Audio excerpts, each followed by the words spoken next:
Om Shanti. Good morning. സന്തുഷ്ടത അത് നമ്മുടെ ജീവിതത്തിൽ വളരെ ആവശ്യമായ അഥവാ ഏറ്റവും വലിയ ധനം തന്നെയാണ്. എത്ര നമ്മുടെ കയ്യിലുണ്ടോ അതിൻ്റെ ആധാരത്തിലല്ല, അല്ലെങ്കിൽ എങ്ങനത്തെ സാഹചര്യത്തിൽ നിങ്ങൾ ജീവിക്കുന്നോ അതിൻ്റെ ആധാരത്തിലല്ല നമ്മൾ സന്തുഷ്ടത അനുഭവിക്കുന്നത്. നിങ്ങളെങ്ങനെ ജീവിതത്തെ കാണുന്നു എന്നുള്ളതിൻ്റെ ആധാരത്തിലാണ്.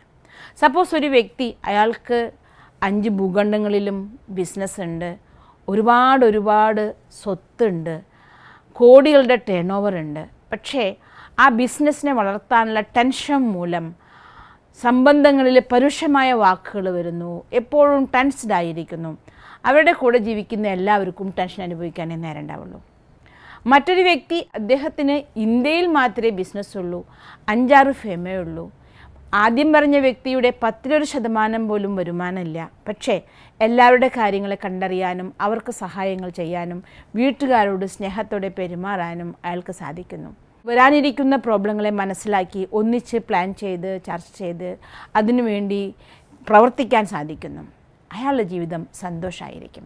അപ്പം നിങ്ങൾക്ക് എത്ര ധനമുണ്ട് എന്നുള്ളതായിരിക്കില്ല, നിങ്ങളുടെ മാനസികാവസ്ഥ എന്താണ്, അതാണ് നിങ്ങൾ അനുഭവിക്കുന്ന സന്തോഷത്തിൻ്റെ ആധാരം. ഇനിയിപ്പോൾ സപ്പോസ് നിങ്ങൾ താമസിക്കുന്ന ഒരു വീട്ടിൽ 10 ആളുണ്ടെന്നിരിക്കട്ടെ, അല്ലെങ്കിൽ ഒരു ഓഫീസാവട്ടെ, അവിടെ 10 ആൾ ഒന്നിച്ച് വർക്ക് ചെയ്യുന്നു. എവിടെയാണെങ്കിലും ഒരു 5-10 ആൾ ഒന്നിച്ച് താമസിക്കുന്ന ഒരു സ്ഥലം, അവിടെയും 5-6 ആളുകൾ വളരെ ഹാപ്പിയാണ്. ആ സമയം 4-5 ആളുകൾ ഭയങ്കര അസ്വസ്ഥമാണ്. എന്തായിരിക്കും 5-6 ആൾ ഇത്ര സന്തോഷമായിരിക്കുന്നതിൻ്റെ കാരണം?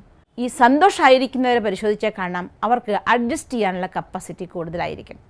ഈ 5-10 പേരൊക്കെ ഒന്നിച്ച് ചേരുമ്പോൾ ചിലവർ വളരെ ഹാപ്പി ആയിരിക്കുന്ന മൂഡായിരിക്കും, ചിലർ എപ്പോഴും ഒരു ലൈറ്റ് മൂഡായിരിക്കും, ചിലവർ വളരെ പെർഫെക്റ്റ് ആയിരിക്കും, എല്ലാ കാര്യങ്ങളും എടുത്തെടുത്ത് വെക്കണം, സാധനങ്ങൾ നീറ്റാക്കി വെക്കണം, എല്ലാം ചെയ്യുന്നവരായിരിക്കും. വേറെ ചിലവർ എടുത്തെടുത്ത് വെച്ചു, പിന്നെ മറന്നേ പോവും, അടുത്ത പ്രാവശ്യം ആവശ്യം വരുമ്പോഴായിരിക്കും അതിനെ ഓർമ്മിക്കുക, അങ്ങനെയുള്ളവരായിരിക്കും. താമസിക്കുന്ന ഒരു വീട്ടിലാണ് എങ്കിൽ ചിലപ്പോൾ ചിലർ ബാത്റൂമിൽ പോയി കഴിഞ്ഞാൽ ബാത്റൂമിൻ്റെ ഡോർ അടയ്ക്കില്ല, അതിനെ തുറന്നിടുന്നവരായിരിക്കും. എടുത്ത സാധനങ്ങൾ അവിടെ ഇവിടെയും വലിച്ചിടുന്ന സ്വഭാവം. ഇങ്ങനെ കൊച്ചു കാര്യങ്ങളാണെങ്കിൽ പോലും ആ കാര്യങ്ങളെക്കുറിച്ച് എപ്പോഴാണോ നമ്മളതിനെ മറ്റുള്ളവരുടെ കാര്യങ്ങൾ കണ്ടുകൊണ്ട് തിരുത്താൻ പോകുന്നത്, അതോടുകൂടിയുള്ള അസന്തുഷ്ടത ആരംഭിക്കുകയായി. മറിച്ച് ആരാണോ സ്വന്തം കഴിവ് കൊണ്ട് അവർ ചെയ്യാത്ത കാര്യങ്ങളെ നമ്മൾ ഏറ്റെടുത്ത് ചെയ്യുക, അങ്ങനെ അവരോട് മധുരമായി കോപ്പറേറ്റ് ചെയ്യുകയാണ് എങ്കിൽ അവിടെ സന്തുഷ്ടത അനുഭവിക്കാൻ സാധിക്കും. അവിടെ എല്ലാവരും ഒന്നിച്ചു ചേരുമ്പോൾ ഒരാളുടെ വീക്ക്നെസ്സിനെ പറയാതെ അവരുടെ കൂടെ തന്നെ നമ്മളതിനെ കോപ്പറേറ്റ് ചെയ്തുകൊണ്ട് സപ്പോർട്ട് ചെയ്ത് ചെയ്യുകയാണ് എങ്കിൽ അത് സന്തുഷ്ടതയെ കൊണ്ടുവരാൻ സാധിക്കും. സന്തുഷ്ടത ഉണ്ടെങ്കിൽ എല്ലാവർക്കും നമുക്ക് അതിനെ ഒരു സന്തോഷം അനുഭവിക്കാൻ സാധിക്കും. അപ്പോൾ സന്തുഷ്ടത എന്നുള്ളത് കൊടുക്കണമെന്നൊരു മനസ്സുണ്ടായാൽ മതി, ആർക്കും കൊടുക്കാൻ സാധിക്കുന്നതേ ഉള്ളൂ. ചിലപ്പോൾ നിങ്ങൾക്ക് കുറച്ച് കൂടുതൽ വർക്ക് ചെയ്യേണ്ടി വരും, ചിലപ്പോൾ കുറച്ച് മറ്റുള്ളവർ ചെയ്യാത്ത കാര്യങ്ങൾ കൂടുതൽ ചെയ്യേണ്ടി വരും. പക്ഷേ എല്ലാവർക്കും സന്തുഷ്ടത കൊടുക്കണം എന്നൊരു ഫീൽ നമ്മുടെ മനസ്സിലുണ്ടെങ്കിൽ നമുക്കത് ചെയ്യാൻ സാധിക്കും. ആദ്യം ആവശ്യമായത് സന്തുഷ്ടമായിരിക്കാനും സന്തുഷ്ടപ്പെടുത്താനും ഒരു മനസ്സിൻ്റെ ആവശ്യമാണ് വേണ്ടത്. അങ്ങനെയുള്ളൊരു മനസ്സുണ്ടോ സന്തുഷ്ടത അനുഭവിക്കാൻ സാധിക്കും.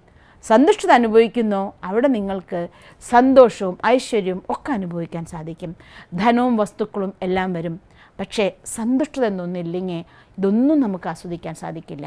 അതുകൊണ്ട് നമ്മുടെ മനോനില മറ്റുള്ളവർക്ക് സന്തുഷ്ടത കൊടുക്കാനും സ്വയം സന്തുഷ്ടാകാനും ആകുന്ന രീതിയിൽ ഡെവലപ്പ് ചെയ്താൽ എപ്പോഴും നമുക്ക് ആനന്ദം അനുഭവിക്കാൻ, സന്തോഷമായിട്ട് മുന്നോട്ട് പോകാൻ സാധിക്കും. ഓം ശാന്തി.